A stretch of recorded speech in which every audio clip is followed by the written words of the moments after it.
একটি ক্লাস নিয়ে আসছি। আমরা আজকে ভার্বের বিভিন্ন গ্রুপ এবং ভার্বের বিভিন্ন প্রকার নিয়ে আলোচনা করব। আমরা সবাই জানি যে ভার্ব ছাড়া সেন্টেন্স হয় না। তাহলে ভার্বের গুরুত্ব কতটুকু আমরা সবাই উপলব্ধি করতে পারি। তা আমি এখানে লিখছি টপিক টাইপস অফ ভার্ব, অর্থাৎ বিভিন্ন টাইপের ভার্ব। গ্রামারবিদরা বিভিন্নভাবে তারা ভার্বের বিভিন্ন গ্রুপ এবং বিভিন্ন প্রকারভেদ তারা সাজিয়েছেন।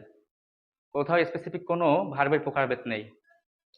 তাই আমার জানা মতে, আমি যতটুকু জানি, ভার্বের কমপক্ষে 30টি ভার্ব সম্পর্কে আমরা জানতে পেরেছি।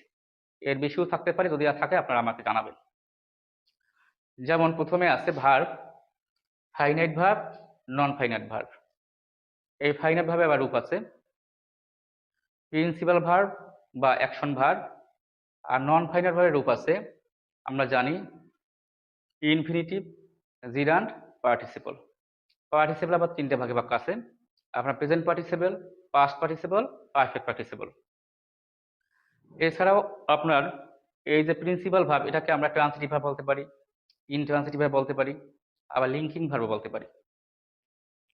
যেমন আপনার কসিপেসিভ ভার্ব, আপনার ইমপার্সোনাল ভার্ব, আপনার রেসিপ্রোকাল ভার্ব, কোয়াজিটিভ verb, cognate verb, factitive verb, group verb, linking verb. আপনার অনেক ধরনের ভার্ব আপনার আছে, যেমন strong verb, weak verb, regular verb, irregular verb. তাহলে বিভিন্ন verb, primary auxiliary, moral auxiliary, অনেক ধরনের ভার্ব আছে। আমি সব ভার্ব নিয়ে আজকে আলোচনা করবো না, আপনি আজকে গুরুত্বপূর্ণ কিছু ভার্ব নিয়ে আলোচনা করব। যেমন আমি আপনাদেরকে প্রথমে প্রাইমারি যে অক্সিলারি আছে তার মধ্যে আমরা প্রাইমারি অক্সিলারিকে আমরা কিছু গ্রুপে ভাগ করতে পারি। যেমন বি ভার্ব, হ্যাভ ভার্ব, মুরালস। আপনারা অনেকেই বলেন ডু ভার্ব, কিন্তু আমরা ডু ভার্বকে অন্য একটা নাম দিয়েছিলাম। যেহেতু নামটি আপনাদের পছন্দ হয় নাই, সেজন্য আমরা ডু ভার্বই নিলাম। এখন অনেক অনেক গ্রামার বই আছে, যে গ্রামার বইতে আমাদের আগে অক্সিলারি ভার্ব, যাকে আমরা বলি হেল্পিং ভার্ব, সেখানে কিন্তু am, is, are, was, were, be, being, been, have, has, had, having, shall, should, will, would, can, could, may, might, must, need, এর পাশাপাশি কিন্তু ডু, ডাজ, ডিডও ছিল। সময়ের সাপেক্ষে অ্যাডভান্স গ্রামার যারা এখন নিয়ে কাজ করেন, তারা কিন্তু এখন এগুলোকে কিন্তু এখন একত্রে বলেন না। যেমন এখন বলেন বি ভার্ব, বি ভার্ব কয়টি? 8টি, am, is, are, was, were, be, being, been. যেমন হ্যাভ ভার্ব, অনেকেই বলেন হ্যাভ, হ্যাজ, হ্যাড।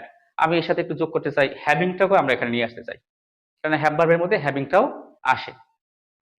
আবার মুরালস, মুরালসের মধ্যে আপনার সেমি মুরালসটাও আছে, অনেকে সেমি মুরালসকে আলাদা করে ফেলছে।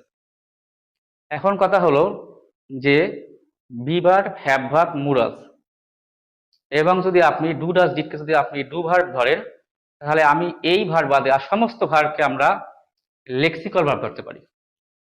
এখন লেক্সিক্যাল ভার্ব কি? এই লেক্সিক্যাল ভার্বকে আমরা 3টে পার্টে ভাগ করি।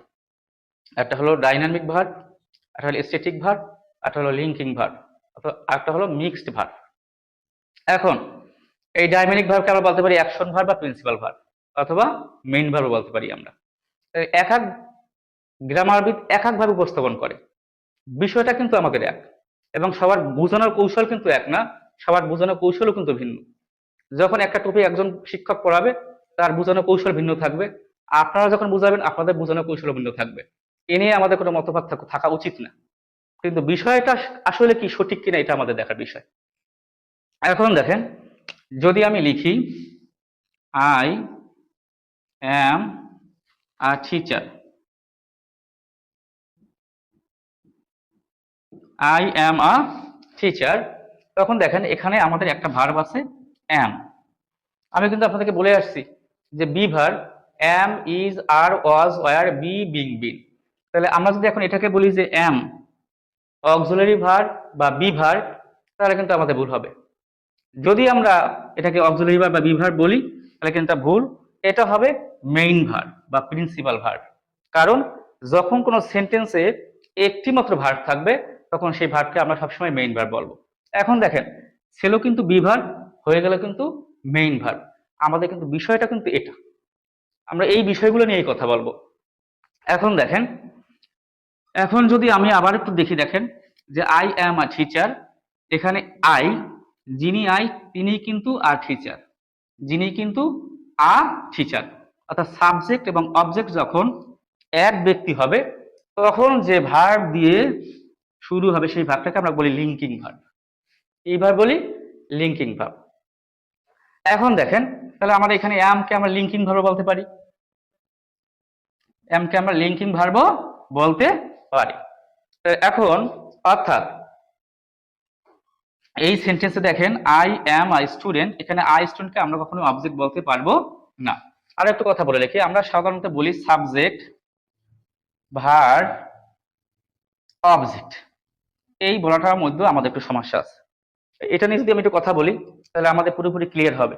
আমাদের সাবজেক্ট ভার্ব অবজেক্ট বলি, এই অবজেক্ট বলাটা কিন্তু আসলে পুরোপুরি সঠিক না।